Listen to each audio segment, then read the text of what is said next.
Hi there, this is Deborah Peters. Welcome back to my podcast and vlog, Neuroscience for Success, and this new series, The Journey of the Mastery of Your Mind.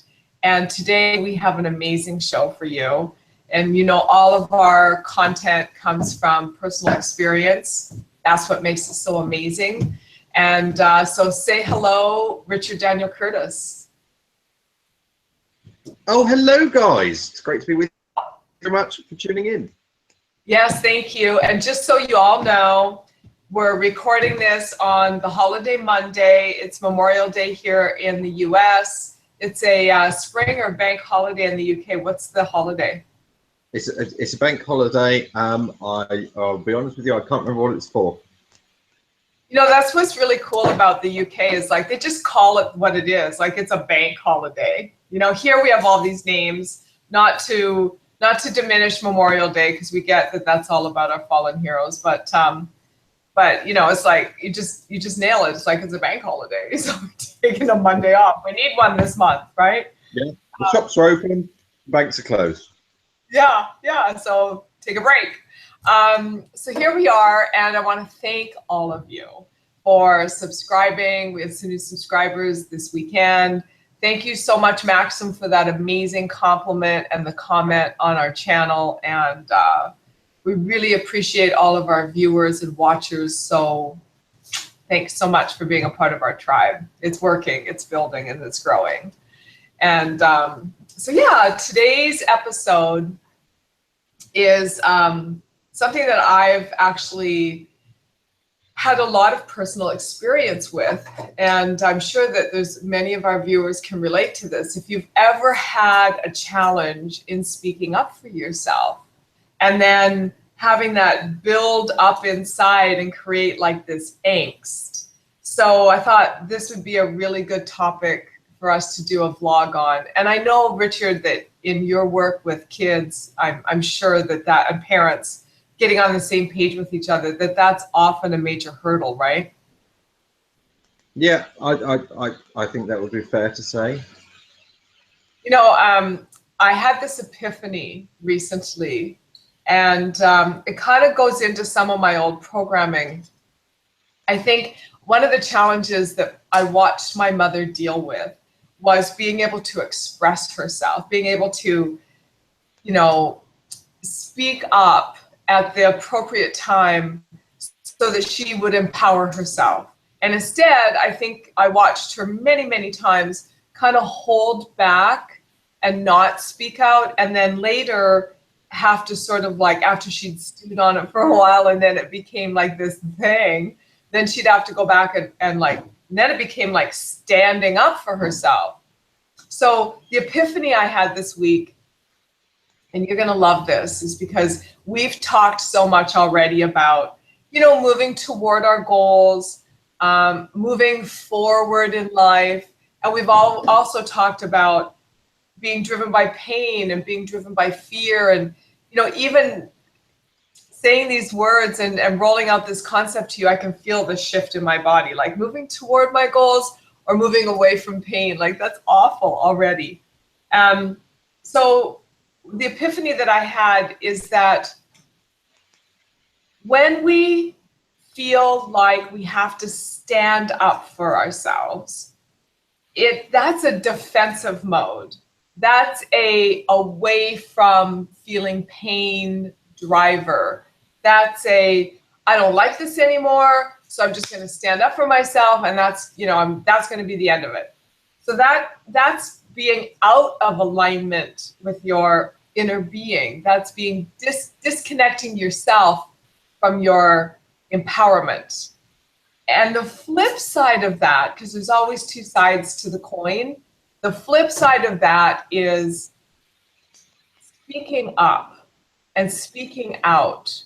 And that is a forward movement, which opens up the portal to possibilities, that opens up the fabric of the universe, the fabric of your mind, to allow in greater experiences.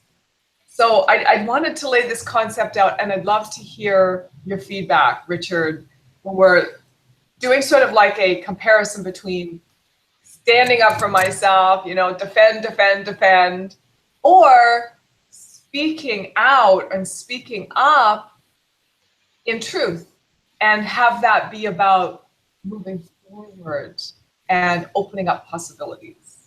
So you're talking about two different concepts all at the same time there, really, aren't you? Because you've got one side where you're feeling threatened, and so you want to feel up, you want to speak out, because actually you're trying to defend yourself, you're trying to, you know, there's a threat to yourself or to your beliefs or to what you do, and so you're trying to overcome that by speaking out and empower yourself in that respect. And the other one is actually also when there are other situations where you speak out from point of view of a secure footing, from point of view of confidence, and those times particularly are the times that move you forward, that align you to your goals and help you to move forward in your journey. Absolutely. So you said something, you know, it's getting out of that defending energy and getting into a place of speaking what's true for you. So what I've observed in a lot of people is that rather than just having a dialogue or a communication, they'll hold on to it. So they'll sit in the moment that they're in where they're feeling the discomfort, and they won't say anything. And then the moment passes, and then they're really feeling like a victim because they've disempowered themselves. And then that becomes a projection where they project that disempowerment or not feeling good about themselves, about their own decision. They'll project that onto the other person or people and say, you know, have all this negative emotion on it and limiting beliefs about it that really aren't even true. And when you're acting in when you're trying to speak out in a defensive capacity, that's the times that we see people just kind of cling on to anything they can in order to back up their argument. And the trouble is the more you do that, the more you scrabble around, the more desperate you appear, actually the weaker you become. And so it's far more important to find something to ground yourself on, to, you know, as a secure footing, than it is to be desperately floundering around for something to justify or to defend yourself. Yeah, I mean, I used to, I guess I still am like a huge hockey fan because I grew up in a hockey world. And, you know, the defense in a hockey game, just by the very nature of how they're playing the game, I mean, they're skating backwards, they're defending, is not as powerful, I would say. Now, probably all the defensemen in the NHL are going to hate me for this, but it's probably not as powerful as being the offense, you know. But there's a lot to be said about that, because when I was in high school, I had an opportunity to go to the provincial games because I was in Canada, and I played on the European team handball.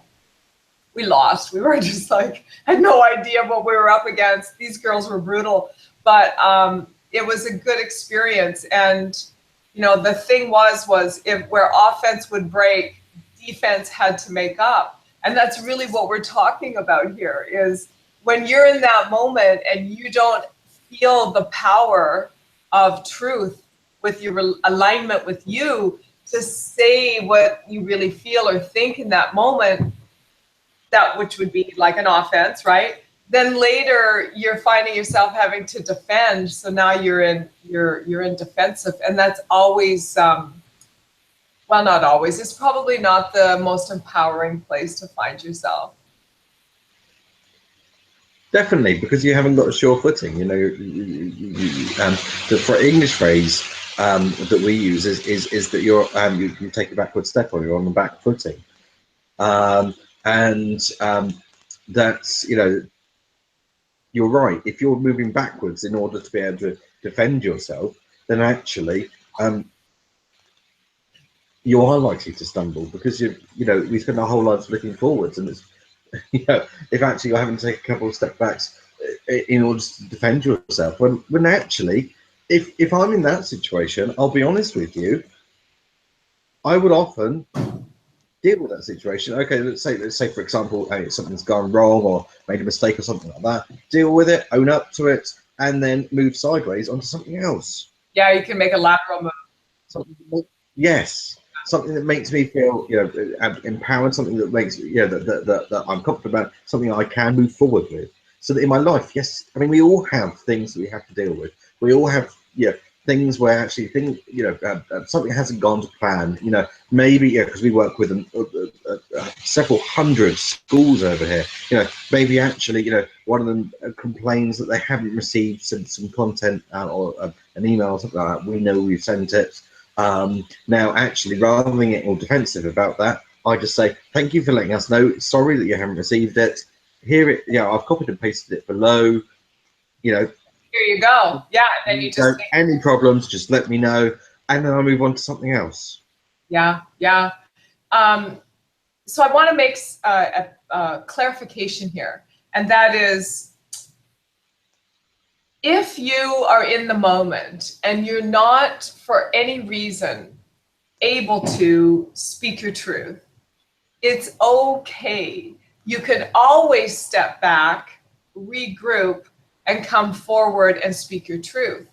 What I'm differentiating this defensive mode with, you know, standing up for yourself, which is defending, or speaking up in the moment, the differentiation here is negative emotion and limiting beliefs. So if you are in that moment, right, and you're not able to, for whatever reason, speak your truth, collect your thoughts and articulate your truth, and you walk away, what you walk away with is all about you. So if you walk away with negative emotion, if you're angry, if you're fearful, if you're frustrated, if you're browbeating yourself for not being more, you know, in the moment and speaking out, that's what blocks, and that's what creates the perception that now you need to defend something, that you need to be defensive. So that's very, very different than being in the moment and hearing what's on the table and making a choice in that moment that it's not the time to, you know, level an opinion or to level out a concept or to counter what they're saying. You can always go back, think it through, and then have a response, because it's never too late to respond. The differentiation here is how you feel about you as you're going through this experience. It's so true, and there is no shame in, you know, there is no shame in saying, Thank you. I can't answer you now, or you know, can I come back to you, or something like that, so that you can ensure that, you know, that okay, yes, maybe you do take a couple of steps back, but you do it in a positive way in order to deal with the situation, rather than reacting as a result of your emotions in, you know, at that time. Exactly. And that way you can maintain your position of, okay, I'm observing, I'm listening, I hear you.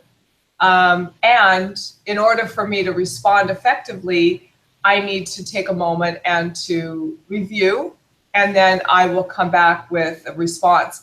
And that is completely being in your power.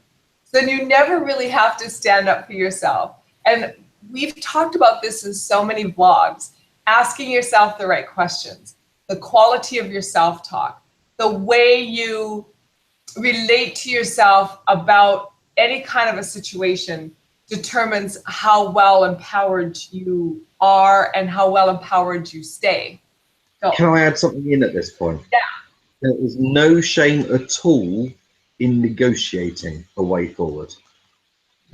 We as a human race, there's been a very cultural thing about, you know, when something goes wrong, you know, we can't negotiate. And I see it lots with children, and when parents say they've got to know right from wrong, and they, I'm not negotiating with them when they're in trouble. Actually, I'm sorry, there is nothing wrong with negotiating at all, because then you're finding a mutually beneficial way forward. It's a human skill that we do all of the time. When you're in a relationship, for example, you are negotiating every single day. When you're living together as a family, you are negotiating every single day. In your workplace, whether you're the boss, whether you're an employee, whether you're an admin person, whether you're an apprentice, it makes no difference whatsoever. Every day you do some form of negotiation with other people, even if it's just who's going to make the tea or who's going to take the post. That's right. That's right. And I like how you've said there's no shame. Every deal can be renegotiated at every point along the path. And there's nothing, well, let me rephrase that. There's every possibility by just approaching the subject and asking the questions and getting something better on the table that works for everyone. I remember I learned that in my very first course I took on communication skills a very long time ago. And I was like, wow, my instructor was talking about this annual contract they had, that as the contract moved along, it started costing them money because they weren't making enough to be able to profit from it. And she went back in and she renegotiated the deal. And I've used that with many of my clients. I was working with a client not too long ago that they were in the process of a major construction project that was a massive high rise in the center of the city.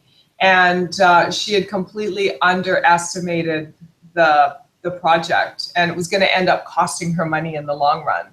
And she was like trying to find a way to eat that loss. And I'm like, why don't you just go back and renegotiate the deal? I did the same thing with an engineering company, electrical engineering company I worked with a few years ago, where the guy would just, I think it was a self-worth thing. Like he'd go in and he'd undercut. He'd get the contract and it was killing him. He wasn't making any money. He couldn't even pay his staff.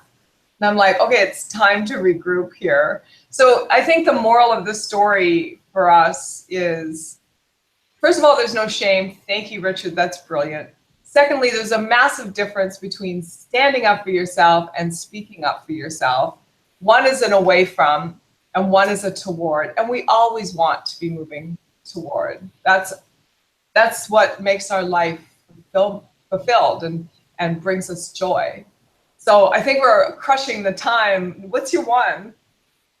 So my one today is, remember the lateral move.